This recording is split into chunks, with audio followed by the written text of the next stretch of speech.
Mandiri, kembali lagi di podcast Bilik Mandiri bersama saya Dai Pranyani yang tentunya akan menjadi host dari podcast kali ini dari awal hingga akhir. Dan topik kali ini kita akan membahas tentang Internet of Things, dan tentunya dari topik tersebut kita menghadirkan narasumber yang luar biasa, yang cantik, cerdas, dan memiliki segudang prestasi. Siapa lagi kalau bukan Kak Dayu. Halo Kak Dayu. Halo, Bagaimana kabarnya Kak? baik. Baik banget. Ada pepatah nih mengatakan tak kenal maka tak sayang gitu Kak ya. Iya. Jadi bisa memperkenalkan diri dari nama lengkap, lalu nama panggilan, nama sayang juga boleh. Iya. Silahkan. Halo, jadi nama aku Ida Gede Pratnya Pramesti, biasa dipanggil Anya. Kak Anya ya. Iya. Kalau boleh tahu mahasiswa semester akhir ya Kak? Iya. Apa sih kesibukannya? Kalau sekarang kesibukannya ya seperti semester akhir pada umumnya ya, kita nyari kerja sibuknya. Iya. Keren, luar biasa sekali ya. Belum lulus, belum wisuda maksudnya ya. Belum Iya. wisuda udah kerja gitu ya, luar biasa sekali. Nah, teman-teman podcast, jadi kita dapat informasi bahwa kakaknya ini menjadi perwakilan dari Politeknik Negeri Bali dalam ajang lomba snowboard di UGM. Benar ya Kak ya? Iya. Luar biasa ya. Sudah cantik, berprestasi apalagi. Idaman para tugas nih Kak ya. Dan kakaknya juga pernah mendapatkan juara 1 pada lomba PNB-RC 2023. Iya. Keren sekali. Ini para tugas silahkan merapat.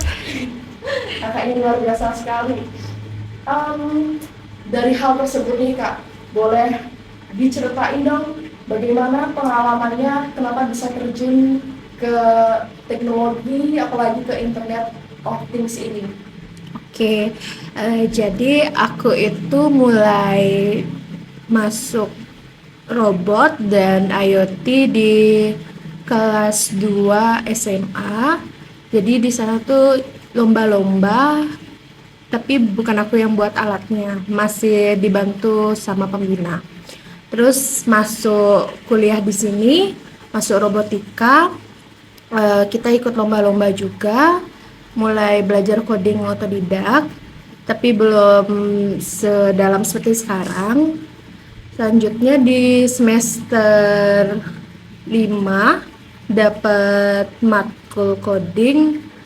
Kita dikasih tugas terus, dimana tugas sama materi yang diberikan itu lebih susah tugasnya, otomatis kan kita harus belajar lebih banyak ya. Jadi kita belajar otodidak dari YouTube, dari Google, semua kita pelajari, nonton tutor juga. Semenjak dari itu mulai mulai suka ngoding, buat project, buat alat untuk lomba, buat robot seperti itu. Luar biasa. Berawal dari otodidak sampai sekarang berprestasi gitu ya Kak ya. Luar biasa. Jadi teman-teman podcast Bilik Mandiri, kalau belum tahu topik kita pada kali ini, definisinya yaitu sebuah jaringan perangkat fisik yang terhubung ke internet yang mampu mengumpulkan dan berbagi data dan dilengkapi dengan sensor, perangkat lunak, dan teknologi lainnya yang saling berhubungan. Jadi Internet of Things ini memang sangat berguna bagi kita generasi muda ya, apalagi generasi Z begitu. Baik Kak, mungkin itu secara definisi singkat dari IoT mungkin ya. Mungkin untuk Kak Anya bisa bantu dijelaskan itu lebih lengkap tentang IoT itu seperti apa sih Kak? Oke, jadi IoT itu yang saya dapat di mata kuliah saya, Internet of Things, artinya internet untuk segalanya. Berarti segalanya perlu internet dong, ya. Jadi yang kita pelajari itu IoT itu bisa untuk bagian pertanian, bagian peternakan, bagian pendidikan, industri dan lain-lain. Jadi Internet of Things itu membantu kita manusia untuk lebih istilahnya simple. Jadi kayak sekarang nih, kita nggak perlu bawa kunci kemana-mana. kunci rumah tuh nggak perlu dibawa, jadi kita tinggal buka dari HP, tinggal pencet bisa buka gerbang dan kunci gerbang. Kita juga bisa tahu AC udah mati atau belum. Biasanya kan itu paling lupa ya, kita ninggalin ruangan itu dalam keadaan AC hidup. Habis itu biasanya di restoran atau di hotel apa namanya banyak kebocoran gas. Jadi bisa melalui notifikasi HP kita mengetahui kebocoran gas seperti itu. Ternyata internet itu luas sekali ya Kak. Iya. Banyak sekali kemudahan kita dapatkan dengan menggunakan teknologi, apalagi Internet of Things ini. Baik Kak, apa sih pandangan Kakak itu terkait dengan perkembangan IoT sehingga dapat mempengaruhi masa depan teknologi dan inovasi dalam kehidupan sehari-hari? Nah, seperti yang saya jelaskan tadi, Internet of Things itu benar-benar segalanya ya. Untuk sekarang ini mungkin bisa dibilang 40% sudah mulai berjalan. Karena di pertanian sudah banyak yang menggunakan Internet of Things. Dari Internet of Things dicampur dengan AI. Jadi kita buat alatnya itu kita ajarin untuk memetik kalau di pertanian. Kalau di peternakan kebetulan saya buat TA tentang kandang ayam petelur otomatis. Jadi itu bisa menghitung telur otomatis, mengumpulkan telur secara otomatis dan memberi makan secara otomatis. Itu benar-benar tanpa perlu manusia jadinya. Jadi kita memberi makan sesuai waktunya, habis itu mengumpulkan telur dan menghitung telur. Jadi sangat-sangat membantu pekerjaan kita gitu. Jadi tanpa human error gitu. Luar biasa, tanpa human error gitu ya Kak? Iya. Dayu kepo nih Kak, bagaimana sih cara menyusun IoT ini sehingga bisa menjadi membantulah untuk masyarakat gitu Kak? Untuk membantu masyarakat itu sebenarnya kita harus sosialisasi dulu yang pertama kan. Kita ajarkan perangkat-perangkat IoT itu apa saja. Kalau untuk yang saya pakai, yang murah-murah aja dulu ya, karena kita mahasiswa. Kita pakai ESP32 atau 8266. Habis itu kita perlu software namanya Arduino IDE, dan kita perlu sensor-sensor yang sesuai kebutuhan kita.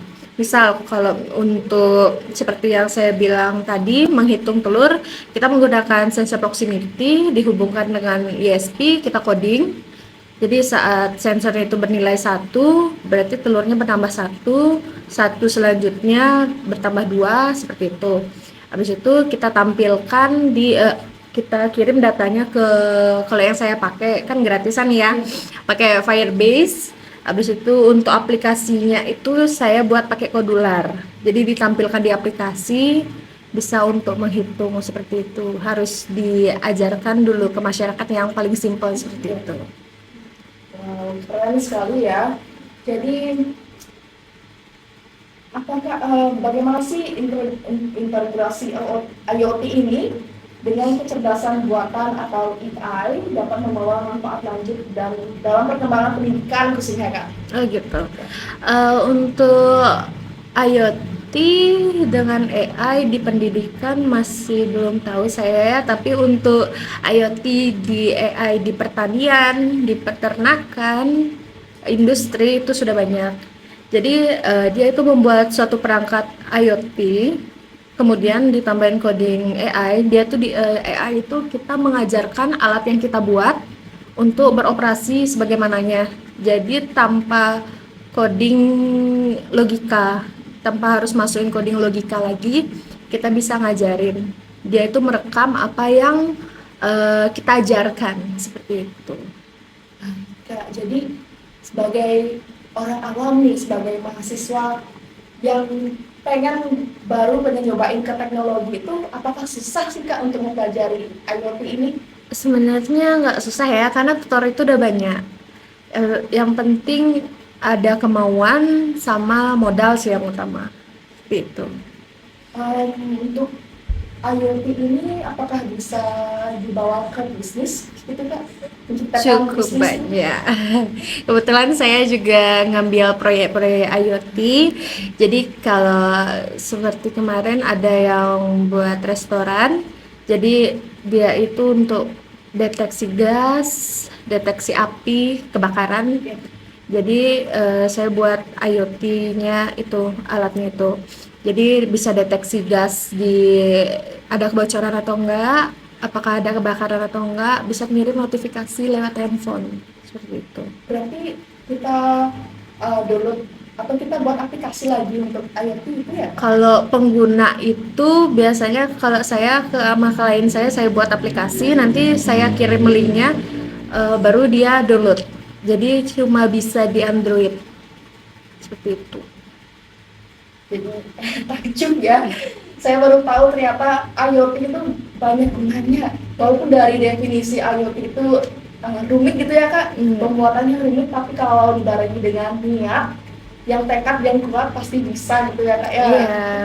Dan kalau boleh tahu nih, apa sih yang menjadi penghalang atau kendala itu Kakak waktu meraih prestasi ataupun kegiatan di kampus lah yang berkaitan tentang teknologi itu sendiri? Biasanya kan kita ngoding itu nggak ada yang selalu down compiling ya bahasanya. Uploading apa sih namanya, codingnya berhasil. Kita masih ada error, nah itu salah satu penghambatnya. Kalaupun sudah down uploading, kita sambungkan ke sensor, ada masalah baru yaitu sensornya nggak baca. Seperti itu cukup ribet. Kalau misalnya kita menggunakan sensor mahal kan deg-degan ya, apalagi di kampus ganti rugi.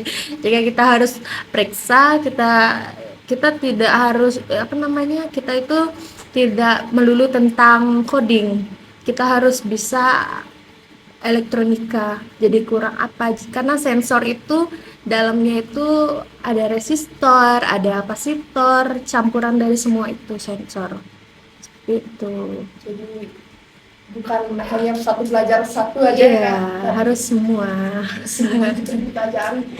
Jadi lagi-lagi saya takjub dengan kakak satu ini karena sudah semester akhir ya, sudah mau wisuda tapi pengalamannya keren banget dan pemahaman tentang IoT ini masih teringat ya Kak ya dari Iya. pelajaran SMA gitu ya Kak. Baik, mungkin ketika meraih prestasi nih, mungkin kakak itu punya ada role model atau seseorang yang kakak jadikan sebagai panutan itu mungkin? Ada. Jadi seperti yang saya bilang, saya masuk sini tuh ada yang saya sukain. Dari SMA itu saya kan lomba-lomba, saya lihat orangnya itu kok kayak pinter banget gitu kan. Saya tahu dia masuk robotika, ketua robotika tahun 2019 ya, tahun-tahun sebelum saya masuk sana, saya diajarin sama dia juga. Jadi namanya Kak Mang. Ya, dia yang ngajarin saya semuanya. Seperti itu. Kak Mang, namanya disebut lagi nih sebagai panutan Kak Anya ya ternyata Kak Mang. Jadi Kak Anya juga ikut UKM robotika ya berarti ya? Iya. Bagaimana sih bisa sharing nggak pengalaman di UKM robotika itu seperti apa sampai belajar ke teknologi sampai saat ini berdiri? Jadi dulu di UKM itu kita lomba cuma zaman saya maba ya. Lomba itu untuk ikut lomba itu kan susah ya, tahu lah. Habis itu kita lomba juga karena COVID sedikit dong. Jadi kita saat maba itu yang saya ikuti itu lomba line follower. Dari line follower saya ada juga lomba LKCP, itu buat alat. Itu pertama kali saya buat alat itu namanya Pevita. Dia itu vacuum cleaner yang kita kendaliin dari HP. Dia isi UVC, isi HEPA filter, jadi dia bisa mensterilkan ruangan karena zaman-zaman COVID ya. Buat itu terus kita lomba-lomba. Astungkar kemarin masuk final, dipercayain sama UP, kita diberi dana, lomba terus. Jadi bisa lomba-lomba ke Jawa setelah COVID gitu. Lomba ke Jawa ya, bukan hanya di PNB tapi sudah ke Jawa. Nanti next bisa ke luar negeri ya? Iya, sekarang yang penting ada dananya. Astungkara gitu. Dan apa sih rencana, bukan ke rencana dulu ya, mungkin terlalu jauh mungkin kalau rencana. Lomba apa yang berkesan bagi kakak selama berkuliah gitu, selama mengikuti lomba yang paling berkesan gitu? Nah, yang berkesan pasti yang juara dong ya. Lomba tahun lalu di PMBIT. Jadi itu saya mulai proyek dari bulan Agustus akhir. Proyek alatnya, tapi jadinya hamin 2 lomba. Jadi kita belajar presentasi itu cuma 1 kali. Saya itu tipe-tipe orang yang demam panggung ya. Jadi kalau menjelaskan apa namanya alat itu tiba-tiba lupa, padahal saya yang buat kayak gitu. Karena di PMBIT 2 tahun lalu saya buat 3D otomatis, dosennya udah suka, tapi presentasi kita jelek karena alat itu selesai jam 7 pagi, lombanya jam 9 pagi, kayak gitu. Ya karena errornya itu loh yang bikin susah kayak seperti itu. Jadi apa namanya sangat berkesan itu yang dapat juara. Nggak expect kita dapat juara karena kita presentasi saat itu jelek karena kan nilai utama itu presentasi. Ya, Jadi sangat berkesan sih, menangnya langsung juara 1. salah satu persiapannya cuma berapa kali? 3 kali Apanya? persiapan dari awal. Oh, kalau persiapan dari buat alat itu dari Agustus akhir. Agustus Tapi akhir. kan sambil PKL, potong-potong, jadi cuma bisa ngerjainnya malam. Berarti kakak itu bertim atau sendiri? Bertim. Bertim. Ya. Sambil PKL ngerjain lomba, nggak pusing tuh, pusing gitu kak? eh Bawa santai aja karena itu juga lomba kemarin itu saya ikutin biar balik modal. Itu kan TA saya juga. Seperti itu. Jadi bisa share tips nih bagaimana sih cara mengatur waktu antara ikut lomba sama mengatur waktu sama PKL gitu kak? Oh, kemarin saya PKL jam karena bebas ya PKL-nya, jadi santai kita PKL sampai sana jam 10, yang penting tidak lewat dari jam 12 siang, terus pulangnya jam 6, jam 5, jam 6-an. Setelah itu pulang dulu prepare, baru ke kampus ngerjain alatnya, biasanya sampai jam 3, jam 4. Kan anak teknik nggak mungkin sih nggak begadang ya. Ya seperti biasa kan teknik sudah begadang ya, jadi udah biasa seperti itu. Sampai sakit nggak kalau bergadang terus gitu? Nggak pernah sakit sih untungnya. Manusia tangguh gitu ya kak? Ya paling kalau apa namanya tidur kurang dari 3 jam kayak nggak enak aja, jadi tidur aja lagi 1 jam baru fresh gitu. Keren banget ya, ke PKL, ke lomba, bergadang lagi. Baru dapat tidur 3 jam ya kalau Iya. ngerjain. Keren. Bisa ditiru ya. Jangan. Jangan-jangan kalau bergadangnya jangan ditiru, tapi kalau effort untuk nyari juaranya baru ditiru gitu ya. Iya. Kak, ya? Baik. Selanjutnya nih, kakak kan pasti dapat dukungan dari orang tua, dari kampus, sama dari teman-teman nih. Jadi gimana sih dukungannya untuk kakak? Karena kakak nggak cuma kuliah, tapi kakak juga dulu ikut organisasi sampai lomba. Sebagaimana sih dukungan mereka tuh untuk ngebangkitin semangat kakak tuh? Kalau dari orang tua ngedukung fasilitas. Jadi dulu saya kan belum kos, difasilitasin pakai mobil. Jadi untuk bolak-balik kampus itu pakai mobil karena kan pulang malam terus ya, begadang. Jadi takut kenapa-napa, jadi pakai mobil kita biar lebih aman. Terus untuk dari dukungan dari teman-teman itu sangat banyak ya. Dari materi saya belajar itu bukan dari dosen tapi dari teman-teman, dari cutting, dari adik tingkat. Ada loh adik tingkat yang lebih pintar daripada saya gitu. Abis itu untuk dari kampus fasilitas, karena kan cuma bisa ngasih apa namanya dana untuk lomba-lomba seperti itu. Berarti pernah dapat dana hibah ya?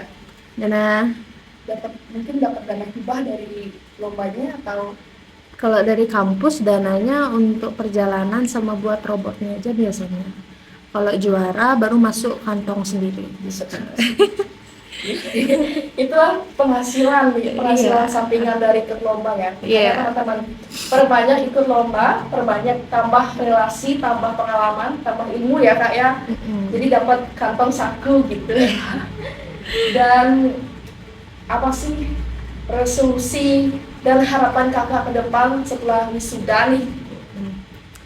Eh, saya sih rencana mau kerja dulu ya. Nanti mungkin kalau ada dana bisa lanjut belajar lagi setinggi-tingginya. Berarti mau lanjut Iya, Hastung karir. karir. Ya. Kalau boleh tahu nih, apakah di dalam pekerjaan saat ini tuh ada kendala tidak kak? Untuk kakaknya di bagian teknologi berarti ya. Iya. Ada kendala yang paling sulit nggak? Biar bisa share tips nih, misalnya ada yang udah kerja gitu kak. Kalau kerja kan kebetulan belum ini ya, baru masih interview, belum masuk ya. Jadi sekarang masih santai, cuma bantuin TA teman-teman aja. Terus untuk kendala yaitu kemarin kan KKN itu berangkat pagi pulang malam. Jadi saya bantu teman-teman itu, kendalanya di sana kendala waktu sih yang utama, karena waktu habis pakai KKN sama waktu habis untuk proyek teman-teman. Itu pun kalau kita PI ya, tapi saya bukan tipe PI. Saya lebih milih waktu istirahat sebenarnya, tapi biar kita kan masuk bareng harus keluar bareng dong gitu. Jadi kita bantu teman-teman. Kendala di teman-teman tuh biasanya error sama revisi dari dosen, karena waktu sudah mepet, waktu mengerjakan dikit ada revisi lagi. Nah itu yang paling sangat terkendala. Ngeri ya. Dan kalau boleh tahu nih, kakak di dalam kegiatan KKN itu kakak menciptakan hal baru apa sih atau merealisasikan apa sih di KKN tentang IoT ini atau tentang teknologi gitu? Kalau IoT sih nggak make ya di tempat KKN saya. Jadi di tempat KKN itu sudah diporsikan proyeknya. Jadi kemarin memperbaiki motor listrik 3 pas, sama buat panel Star Delta, sama buat pelang nama, itu aja. Diperbaiki motor listrik ya? Iya, gulungannya memperbaiki, kan gosong tuh. Gardu meledak tuh bisa diperbaiki ya? Nggak tahu, saya nggak bagian bukan harus jurusannya ya? Iya. Bukan ilmunya kalau gardu meledak. Siapa tahu di rumah saya itu ada gardu meledak, bisa panggil Kak Ani aja. Kalau listrik rumah meledak masih bisa. Bisa. Berarti Kak Ani juga bisa perbaiki listrik gitu ya? Iya, perbaiki. Kita kan cewek pakai hair dryer, pakai catokan. Kan mahasiswa nggak mungkin minta buang terus sama ibu ya. Jadi saya perbaikin catokan sendiri, hair dryer sendiri, kayak gitu. Kemarin juga perbaikin mobil, kan pernah ditabrak itu mobil di spionnya. Itu perbaikin juga sendiri, kayak gitu. Mandiri ya? Iya. Memperbaiki hair dryer, catokan gitu. Mungkin kakak punya harapan nggak untuk ngebuat atau ngebangun bisnis yang berkaitan tentang jasa teknologi itu sendiri? Kayak bisnis yang saya jalanin sekarang ya, bisnis masih sewa rental HP sama jualan komponen IoT, itu aja sih. Saya pakai uang sampingan. Kalau kedepannya kalau misalnya udah sukses nih, ada pengen bangun bisnis nggak? Paling kalau bisnis IoT itu ribet ya, kita perlu tim, karena sekarang saya bantu-bantu teman itu benar-benar harus perlu tim. Saya bagian coding, teman-teman bagian mekaniknya, bagian buat PCB-nya. Jadi kalau misalnya ke depannya mau buat bisnis seperti itu cukup rumit ya. Jadi kalau bisnis ke depannya saya paling buat yang simpel-simpel di bagian mekanik aja. Jadi kayak bisnis laser, ngeprint 3D, yang seperti itu aja, yang simpel-simpel. Jadi kalau bilang IoT ribet, tapi Iya. kalau digunain tuh luar biasa manfaatnya ya Iya. Kak ya. Dan yang terakhir nih, apa sih pesan atau kuetes gitu ya? Apa sih pesan gitu aja ya? Apa Iya. sih pesan untuk kita yang adik-adik kakak lah sebagai mahasiswa yang saya nih pengen belajar teknologi tapi saya bingung mau mulainya dari mana gitu, sama referensi belajarnya mau yang cari yang di mana gitu, mungkin bisa berbagi tips mungkin kan. Oke, jadi untuk yang baru mulai mau belajar IoT, yang pertama pelajari konsep dasar Arduino IDE dulu di bagian program. Terus kita pelajarin sensor-sensor yang simple-simple yang sudah ada library-nya. Jadi seperti ultrasonic, DS, habis PDHT, yang simpel-simpel aja dulu kita buat project. Jadi nanti jangan takut untuk error, karena error itu yang bikin kita lebih expert lagi belajar. Seperti itu. Jadi semakin banyak error yang kamu dapat, semakin pintar kamu. Seperti itu. Semakin banyak error yang didapatkan artinya semakin pintar. Iya. Error berarti kita nggak tahu salahnya di mana. Iya, benar. Mungkin ada hal lain yang pengen kakak tambahin untuk kita sebagai adik-adik kakak sendiri. Jangan nyerah aja, karena dibilang susah memang susah, tapi kalau sudah dapat selahnya kita jadi selahnya kita pasti bisa, seperti itu. Pasti bisa. Kalau seperti yang kembali dari awal ya, kalau pengen belajarlah dengan giat, dan kalau misalnya ingin menekuni hal tersebut, tekunilah dengan giat gitu ya kak ya. Iya. Pasti bisa, sesusah apapun, sama dengan cari tugas ya kak ya. Sesusah apapun cari tugas, kalau misalnya udah niat pasti bisa. Iya, benar. Baik, itulah dia tadi pengalaman dari kakak Anya yang sobat mandiri perlu jadikan itu sebagai motivasi dan sebagai bisa menjadi bahan pelajaran untuk kita semua. Dan kami harap podcast kali ini memberikan motivasi yang luar biasa kepada teman-teman podcast di rumah. Dan terima kasih untuk Kak Anya ya. Iya. Terima kasih Kak Anya atas waktunya di tengah-tengah crowdednya kesibukannya Kak Anya hari ini, datang jauh-jauh dari Bangli gitu ya Kak ya, ke Jimbaran untuk bisa hadir di podcast Bilik Mandiri kita. Dan demikian podcast kita kali ini. Terima kasih telah menyaksikan podcast Bilik Mandiri dan sampai jumpa.